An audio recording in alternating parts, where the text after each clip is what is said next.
면책 결정을 받은 사실을 알면서도 채권자가 강제집행, 가압류, 가처분 이런 방법으로 채권 추심 행위를 계속하게 되면 500만 원까지 과태료에 처질 수도 있다는 규정까지 두고 있습니다. 바로 본인께서 혼자서 해제를 하셔서 풀 수가 있어요.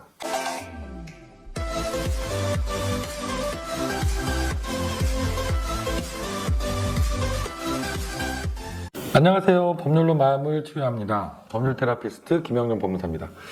오늘은 제가 좀 촬영하는 시간이 늦었습니다. 벌써 10시가 넘었는데요. 제가 또 야근을 하다가 여러분께 이 얘기를 좀 드리면 좋겠다 생각이 떠올라서 또 카메라 2대를 켜고 혼자서 영상을 찍게 됐습니다. 우리가 파산 신청을 하는 이유는 최종적으로 면책이라는 결정을 받기 위해서인데요. 그럼 과연 이 면책 결정을 받게 되면 무엇이 달라지기 때문에 우리가 파산 신청을 하고 힘들게 과정을 거쳐서 면책을 받으려고 하는 걸까요? 이 면책 결정 받고 나면 과연 뭐가 달라지는지 그 효과에 대해서 오늘 간략하게 설명을 드리려고 해요. 4가지를 설명드릴 건데요. 첫 번째는 면책 이름 그대로예요. 책임을 면한다는 뜻이죠. 빚을 갚을 필요가 없어진다는 얘기입니다.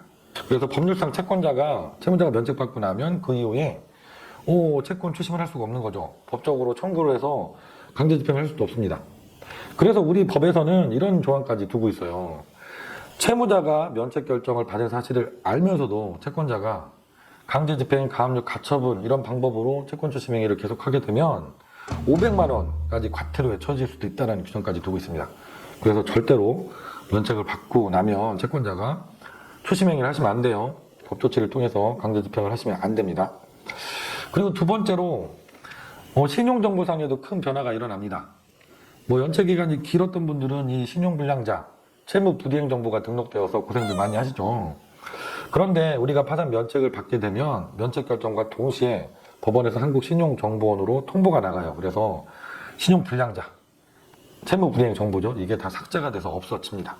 그리고 세 번째, 면책을 받게 되면 이미 내 재산에 아니면 내 통장에 압류나 가압류가 채권자들한테 이미 들어와 있던 분들, 그 압류, 가압류를 채권자 도움 없이 바로 본인께서 혼자서 해제를 하셔서 풀 수가 있어요. 그래서 이 강제집행 들어온 것들, 압류, 가압류 된 것들 전부 다 풀 수가 있다. 이것도 아주 중요한 효과입니다.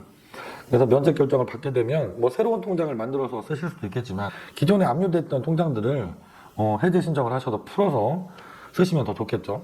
통장의 잔고가 185만 원이 넘어가지 않았다면 채권자 쪽에서도 추심을 못 해갔을 거예요. 그래서 통장의 잔고가 그대로 쌓여 있습니다. 그래서 의외로 통장을 해제했더니 몇십만 원 정도 되는 돈 아니면 100몇십만 원 정도 되는 돈을 찾는 일도 생기니까요. 꼭 면책 결정 이후에는 압류된 통장이 있었다면 이것도 푸는 일도 하시면 좋을 것 같아요. 그리고 네 번째, 이걸 물어보시는 경우들도 있는데요. 내가 부동산이 있어서 거기에 근저당, 별채권 채권이 있었던 분들이 물어보세요. 면책 결정을 받긴 했는데 부동산이 경매로 처분됐는데 이게 낙찰가가 낮아서 그 별채권자, 근저당권자 채권도 다 배당이 안 됐다. 그래서 남은 채무가 있는데 이것은 어떻게 채권자가 추심을 할 수 있는 거냐 이렇게 물어보시는 분들 있거든요. 하지만 이것도 다 면책이 됩니다. 별채권자, 경매가 끝나서 배당을 받지 못한 금액이 남더라도 이것도 다 면책이 돼서 갚지 않으셔도 돼요. 그러니까 걱정하지 않으셔도 됩니다. 그러면은 내가 면책 결정을 받으면 이렇게 좋은 효과들이 발생을 하잖아요. 하지만 면책 결정을 받아도 문제가 해결이 안 되는 것이 두 가지가 있어요. 크게. 첫 번째는 내가 빚을 얻을 때 보증인을 세웠을 경우입니다. 내가 예를 들어서 사업을 할 때 돈을 빌리면서 우리 배우자도 보증인으로 같이 세웠다. 그럼 내가 면책을 받으면 보증을 서준 우리 배우자도 같이 면책이 돼서 빚을 갚지 않아도 되는 걸까요? 이때는 그렇지 않아요. 주채무자가 개인 파산으로 면책 결정을 받더라도 보증을 서주셨던 이분까지 같이 면책이 된다고 보진 않아요. 그래서 이분 보증 채무는 남게 됩니다. 그래서 이런 경우에는 주채무자뿐만 아니라 보증을 서주신 분도 개인 파산 신청할 수 있는 조건이 된다고 하시면 두 분이 같이 신청하셔서 같이 면책을 받으셔야만 이 보증 서신 분까지도 같이 책임을 면하게 되시는 거죠. 그리고 두 번째, 면책 결정을 받더라도 좀 불편한 게 남는 게 있어요.